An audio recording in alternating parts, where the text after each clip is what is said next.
जय हिंद। देखिए, आप में से बहुत से लड़कों ने जो चाइना बॉर्डर इंडिया बॉर्डर वाला जो वीडियो था उस पर कमेंट किया कि सर मैप के मदद से आप हमको नेपाल बॉर्डर में जो डिस्प्यूट चल रहा है उसको समझा दीजिए। तो चलिए आज हम समझते हैं नेपाल के साथ क्या क्या चीज़ें हो रही हैं और सुगौली की संधि है उसके बारे में डिटेल से चर्चा करते हैं। देखिए बहू, आपको इतना पता होगा कि नेपाल जो है वो इंडिया के ऊपर में, ये वाला जो कंट्री है ये नेपाल है। हम इसको कलर दूसरा लेके बनाते हैं ताकि रेड कलर से आपको समझ में आए। ये जो है ये नेपाल है। नेपाल एक लैंडलॉक कंट्री है। लैंडलॉक उसे कहते हैं जो चारों ओर से भूमि से घिरा हो, और ये एक बफर देश है। बफर देश उसे कहते हैं जो दो बड़े देशों के बीच का एक छोटा देश होता है, बफर देश। तो जब नेपाल में नेपाल पहले बहुत ही शक्तिशाली हो गया था। मुगलों के पतन के बाद नेपाल के गोरखा शासक बहुत ही योद्धा थे, वो लोग बहुत ही वीर हो गए थे। उन लोगों ने ये नेपाल की ये जो सीमा है इससे आगे निकल गए। ये क्या किए, नेपाल में इसके अलावे ये लोग सिक्किम को भी ये लोग कब्जा कर लिए। ये वाला एरिया सिक्किम है, सिक्किम को कब्जा कर लिए। सिक्किम के साथ साथ नीचे का ये तराई एरिया है, ये जो तराई एरिया है ये अवध का था। तो नेपाल के शासकों ने अवध का एरिया भी कब्जा कर लिया। फिर ये आगे बढ़ के ये कुमायूं, उत्तराखंड का इधर का एरिया है कुमायूं, कुमायूं को कब्जा कर लिया। इधर गढ़वाल को कब्जा कर लिया। कुमायूं और गढ़वाल को मिला देते हैं तो उत्तराखंड हो जाता है। इन दोनों को कब्जा कर लिया। और यहाँ थी सतलज नदी और ये थी तीस्ता नदी। तो नेपाल की जो सीमा बन गई वो सतलज नदी से लेकर कहाँ तक हो गई, ये तीस्ता नदी तक हो गई। ये यहाँ टी लिख देते हैं, तीस्ता, एस फॉर सतलज। सतलज से तीस्ता नदी के बीच में इनकी क्या हो गई, सीमा बन गई। इतना लंबा इनका क्षेत्र हो गया। इन बढ़ते साम्राज्य को देखते हुए ब्रिटिशर्स, उस समय तो हम लोग स्वतंत्र थे नहीं, इंग्लैंड का कब्जा था हमारे ऊपर, तो जो ब्रिटिशर्स थे सब इंग्लैंड वाले, उन्होंने इसके साथ युद्ध कर दिया। उस युद्ध को कहते हैं एंग्लो नेपाल वार, आंग्ल नेपाल युद्ध। यह युद्ध चला 1814 से लेकर 1816 के बीच में। इस युद्ध में गोरखा बहुत वीरता से लड़े, लेकिन अंग्रेजों का हथियार अच्छा था, उनकी स्ट्रेटजी अच्छी थी। अंततः अंग्रेजों की जीत हो गई और 1816 में एक संधि साइन हुआ। उस संधि यानी समझौते का नाम था सुगौली की संधि। अब आपसे क्वेश्चन ये पूछ सकता है कि सुगौली की संधि कब साइन हुई थी। तो देखिए, सुगौली की संधि साइन हुई थी 1815 में, याद रखिएगा। और वो इम्प्लीमेंट यानी कब उसको अमल में लाया गया, कब से वो लागू हो गया, तो वो 1816 से। तो आप 1816 ही याद रखिएगा क्योंकि उसी दिन से वो लागू हुआ था। एक क्वेश्चन और पूछता है कि सुगौली कहाँ पे है, तो सुगौली बिहार के चंपारण में है। यहीं पे समझौता हुआ था गोरखा और अंग्रेजों के बीच में। इस समझौते के तहत कुछ बातें कही गई थी, उसको समझिए। इस समझौते के तहत कहा गया कि गोरखा लोगों ने जो गढ़वाल जीता है वो अंग्रेजों को वापस करे, कुमायूं वापस करे, तराई का क्षेत्र वापस करे, सिक्किम वापस कर दे। तो जब ये वापस कर देगा तो नेपाल की तो सीमा बदल जाएगी। अब सतलज से तीस्ता थोड़ी रहेगी जब ये वापस कर देगा। तो तब नेपाल की एक नई सीमा का निर्धारण किया गया जिस पर लेकर अभी विवाद चल रहा है। तो उस सीमा का नाम क्या है, तो समझते हैं हम लोग। आंग्ल नेपाल युद्ध में जब नेपाल की पराजय हुई तो अंग्रेजों ने नेपाल के लिए सीमा का निर्धारण कर दिया। उन्होंने कहा कि उत्तराखंड में जो शारदा नदी है, इसी शारदा नदी को ना नेपाल के लोग काली या महाकाली कहते हैं। तो जो महाकाली नदी है वो यहाँ से सीमा बनाएगी पश्चिम से, और इस सर में मेची नदी वो नेपाल से ही निकलती है। नेपाल का लास्ट नदी है मेची नदी। ये मेची नदी, ध्यान से समझिएगा, ये जो ट्रीटी को अगर आप ध्यान से देखेंगे इस पे, तो हम आपको समझा दिए थे। इंडिया नेपाल के बीच में एंग्लो नेपाल वार 1814 से 16 के बीच हुआ। सिगौली की संधि चंपारण में है 1816 में। कौन कौन से एरिया वापस करना पड़ा था, गढ़वाल, कुमायूं, तराई और सिक्किम का एरिया। नदी कौन कौन सी हो गई, महाकाली नदी से लेके, महाकाली नदी यहाँ से, और इधर में मेची नदी के बीच में ये हो गया था। आप भले इसका स्क्रीनशॉट ले सकते हैं। पहले जो नेपाल था, पहले का नेपाल की सीमा यहाँ पे क्या थी, सतलज नदी, और इधर में तीस्ता नदी। लेकिन बाद में क्या कर दिया गया, नेपाल की सीमा को यहाँ पे ये हो गया आपका नेपाल में इधर बना दिया गया मेची नदी को, कि भैया पूरब में आपका मेची नदी और इस साइड में महाकाली नदी। तो ये सुगौली की संधि के बाद का है। नेपाल कहता है कि भैया हम इसी को मानेंगे। तो विवाद कहाँ से है, इसको मानेंगे। तो समझिए इसके बारे में। हालांकि इसका स्क्रीनशॉट लेना चाहते हैं तो ले सकते हैं, नहीं तो आप एक नोट्स बनाते चलिएगा। विवाद का कारण क्या है, तो उत्तराखंड से हम लोग को मानसरोवर यात्रा की शुरुआत करानी थी हम लोग को। तो मानसरोवर यात्रा कैसे होगा, तो ध्यान से देखिए। मानसरोवर यात्रा के लिए हम लोग एक बहुत लंबा रास्ता तय करते थे। मानसरोवर जाने के लिए हम लोग सिक्किम के यहाँ पर एक दर्रा है जिसका नाम है नाथुला दर्रा। इस नाथुला दर्रा से हम लोग कैलाश मानसरोवर जाते थे। यहाँ शंकर जी का स्थान है कैलाश मानसरोवर पर्वत पर, महाकाल। तो यहाँ हम लोग जाते थे जो श्रद्धालु हैं। तो भारत सरकार ने सोचा कि क्यों ना हम इन लोग को उत्तराखंड के रास्ते पहुंचा दें। यहाँ पर भी एक दर्रा है जिसका नाम है लेपुलेख दर्रा। तो यहाँ से क्यों ना पहुंचा दे। आप खुद देखिए कि यहाँ से बहुत फायदा होगा, दूरियां घट जाएंगी। इससे एक और फायदा क्या हो जाएगा कि हम चाइना से फ्यूचर में जब कभी युद्ध होता है तो हम यहाँ से सेना भी पहुंचा सकते हैं, क्योंकि चाइना का भरोसा करना बेवकूफ़ी होगी। तो भारत सरकार ने यही सोचा कि भैया हम यहाँ सड़क बना देते हैं। तो भारत सरकार में जितनी भी सीमा पर सड़कें बनेंगी बॉर्डर पे, वो बनाने का काम करता है border road organization BRO, border road organization BRO। ये सेना के अंडर में एक संस्था है, यही काम करती है। ये क्या करेगी भैया, बॉर्डर पे सड़कें बना। अब विवाद कैसे हो गया देखिए, यहाँ पर काला पानी एक जगह का नाम है, काला पानी तक सड़क थी। उस सड़क को आगे बढ़ाकर लेपुलेख दर्रा तक लाया गया। यह सड़क की लंबाई थी 80 किलोमीटर। अब नेपाल कह दिया कि भैया आप ये जो सड़क बनाए हैं 80 किलोमीटर, ये हमारे एरिया में है, क्योंकि काला पानी और लेपुलेख दर्रा, लेपुलेख ये तीनों देशों के सीमा पर है। इधर में नेपाल, इधर में इंडिया, इधर नेपाल, इधर चाइना। तो ये जो आप सड़क बनाए ना, ये सड़क गलत है, ये हमारे एरिया में आप मत बनाइए। नेपाल कह रहा है कि हम सुगौली की संधि को मानते हैं, भारत कह रहा है कि हम भी उसी को मानते हैं। फिर विवाद कैसे हुआ समझिए ध्यान से। देखिए आप इसको समझ लीजिए कि नेपाल है, यहां मान के चलिए नेपाल है, ये नेपाल हो गया, और यहां पर उत्तराखंड है, इधर का एरिया ये उत्तराखंड में। जो महाकाली नदी है उसकी 3 ठो शाखाएं हैं। ध्यान से समझिए, आप नक्शा को देखिए, जिसको हम ब्लैक कलर से किए हैं ये नेपाल है, और ये जो रेड कलर से बना दिए हैं ये इंडिया का उत्तराखंड राज्य है। अब सुगौली की संधि कहा गया था कि ये जो ब्लू कलर की नदी आ रही है, ये महाकाली नदी, ये नेपाल और इंडिया का बॉर्डर बनाएगी। दिक्कत इस बात की है कि नदी का उद्गम जो है वो 3 नदियों से मिलकर होता है। एक इधर वाले का नाम है लिम्पियाधुरा, इधर जो है लिम्पियाधुरा, तो सबसे इधर वाला एरिया है लिम्पियाधुरा, इधर में हो गया काला पानी, और सबसे लास्ट में है लेपुलेख, सबसे लास्ट में लेपुलेख। इंडिया कहता है कि जो महाकाली नदी शुरू हो रही है वो लेपुलेख से शुरू हो रही है। कहां से शुरू हो रही है? लेपुलेख से। इसलिए लेपुलेख से जब ये शुरू हो रही है तो इधर का पूरा एरिया मेरा हो गया। नेपाल क्या कह रहा है ससुरा कि जो महाकाली नदी शुरू होती है वो लेपुलेख से नहीं शुरू होती है। नेपाल कहता है कि यह लिम्पियाधुरा से शुरू होती है। लिम्पियाधुरा से जब शुरू होती है तो ये बॉर्डर होना चाहिए।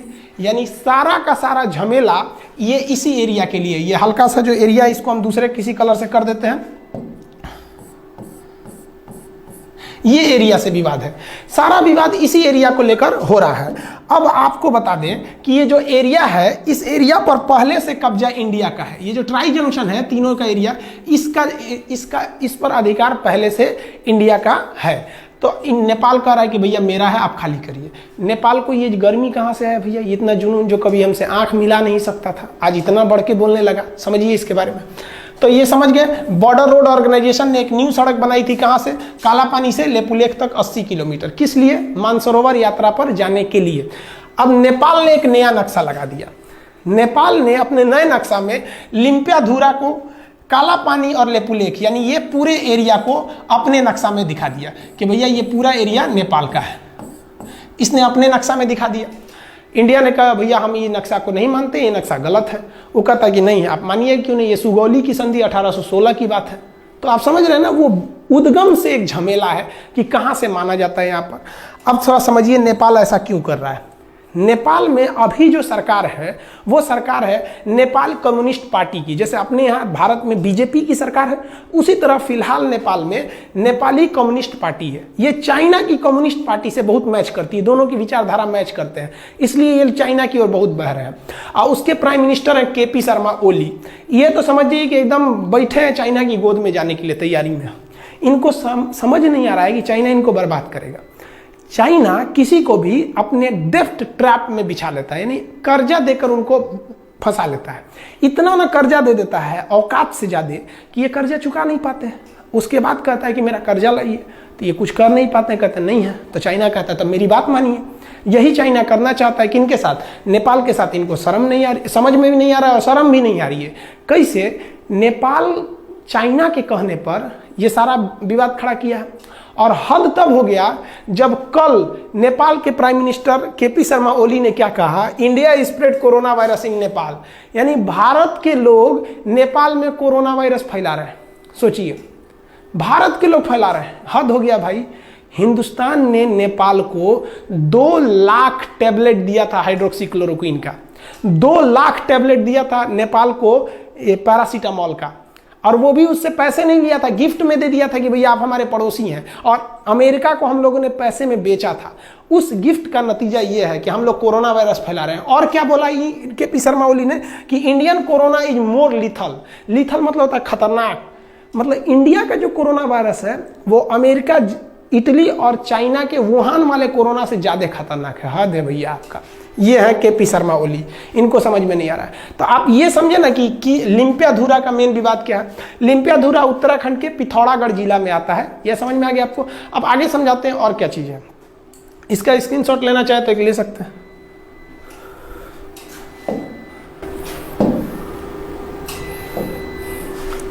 देखिए, जो सड़क बनाया गया है वो सड़क बनाना जरूरी भी था। हमारे जो श्रद्धालु कैलाश मानसरोवर यात्रा जाते हैं, आप उनका स्थिति देखिए, कितने दुर्गम इलाके में जाते हैं, दुर्घटना हो जाती है। और भी आप देखिएगा तो इस एरिया में क्या हालत है सड़क का। आप देखिए कितनी गहरी खाई है, इतनी गहरी खाई में ये लोग, हम लोग की यात्रा करनी पड़ती है। ये मतलब जो कैलाश मानसरोवर की यात्रा पे जो श्रद्धालु जाते हैं उन पे, तो ये सड़क बनाना एक तरह से जरूरी भी तो था। तो बॉर्डर रोड ऑर्गेनाइजेशन ने पहाड़ तोड़ के सड़क बनाया। देखिए, इतना आसानी से सड़क नहीं बनते हैं, ये पहाड़ तोड़ के सड़क बनाया। और बनने के बाद नेपाल कह रहा है कि भैया ये एरिया हमारा है, आप खाली कर दीजिए। तो थोड़ा हम अब हम ये समझते हैं कि इंडिया को नेपाल के साथ क्या करना चाहिए, हर चीज़ का एक कंक्लूजन होना चाहिए। तो देखिए उसके बारे में। देखिए, पहला तो इस मुद्दे को हमें नॉर्मली डेलीगेट बेसिस पे कूटनीतिक तौर पे सुलझा लेना चाहिए। कूटनीतिक मतलब होता है बातचीत करके अधिकारियों के द्वारा इस मामले को सुलझा लेना चाहिए। क्यों? क्योंकि हम अपने दोस्त बदल सकते हैं, पड़ोसी नहीं बदल सकते हैं। दोस्त तो बाद में आते हैं, पड़ोसी तो बगल में रहते हैं। अगर हम अपने पड़ोसी से ही दोस्त की तरह व्यवहार रखेंगे तो ज़्यादा अच्छा रहेगा। तो इंडिया इसीलिए नेपाल को समझाता है, लेकिन ये समझ नहीं रहे हैं। तो चलिए एक हम दिखाते हैं। नेपाल के साथ इंडिया ने ट्रेलर दिखाया था 2015 में। 2015 में मधेसिया विवाद था। इंडिया के कुछ मधेसिया जाति के लोग नेपाल में बसे हैं, नेपाल उन लोग का ध्यान नहीं रख रहा था। इंडिया ने भी क्या किया, तो ध्यान से देखिएगा। नेपाल का जो बॉर्डर शेयर होता है इंडिया के साथ, ये मैदानी क्षेत्र है, यहाँ ट्रक वगैरह जा सकते हैं, इस रास्ते से ट्रक वगैरह जा सकते हैं।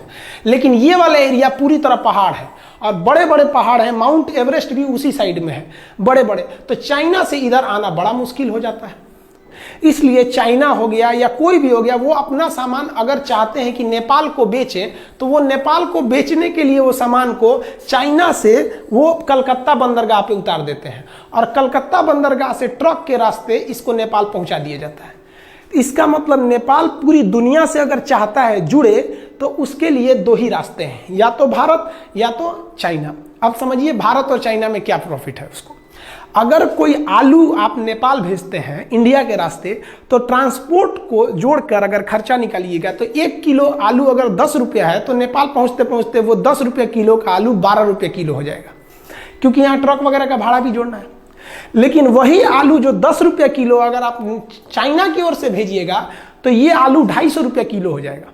इतना भयानक इधर मतलब पहाड़ है, सब की जा ही नहीं पाएंगे आप यहाँ पे। तो इसलिए नेपाल को भी सोचना चाहिए कि भैया अगर भारत ने यहाँ से ब्लॉक कर दिया तो हालत खराब हो जाएगा। 2015 में भारत ने यहाँ से ब्लॉक कर दिया था, 2 महीने तक ब्लॉक कर दिया।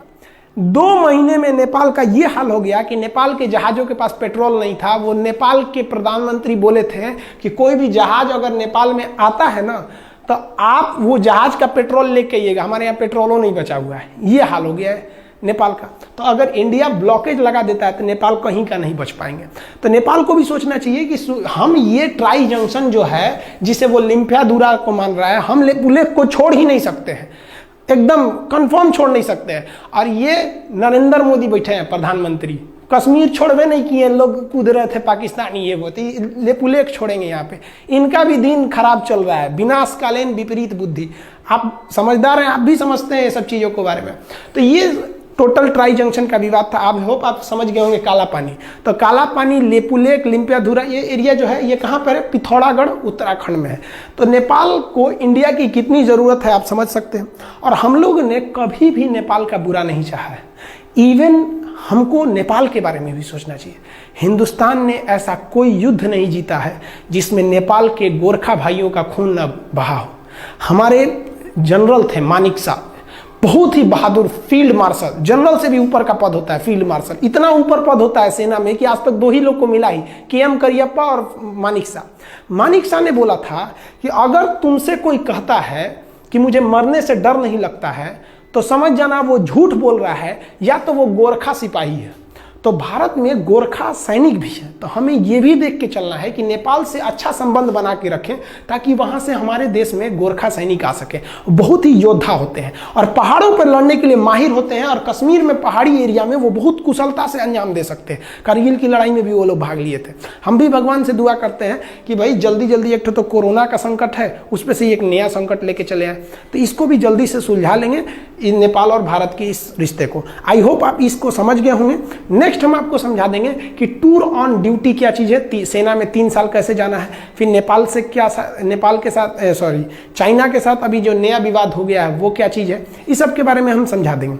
वीडियो 5-6 दिन से नहीं डाल पाए एक्चुअली, बहुत लॉकडाउन के पीरियड में सबको बहुत सारे काम हैं। बहुत से ऐसे गांव हैं जहां पे गवर्नमेंट नहीं पहुंच पा रही है, उन लोग को भी खाना पानी देना रहता है। तो आपको भी अगर कहीं ऐसा लगता है कि कोई ज़रूरतमंद है तो आप भी वहां जाइए, हर काम छोड़ के वहां जाइए, क्योंकि बार बार अपने देश को सेवा करने का मौका आपको नहीं मिलेगा। यही वक्त है कि आप अपने कामों के बीच में से कुछ समय निकाल के उनको भी समय दीजिए।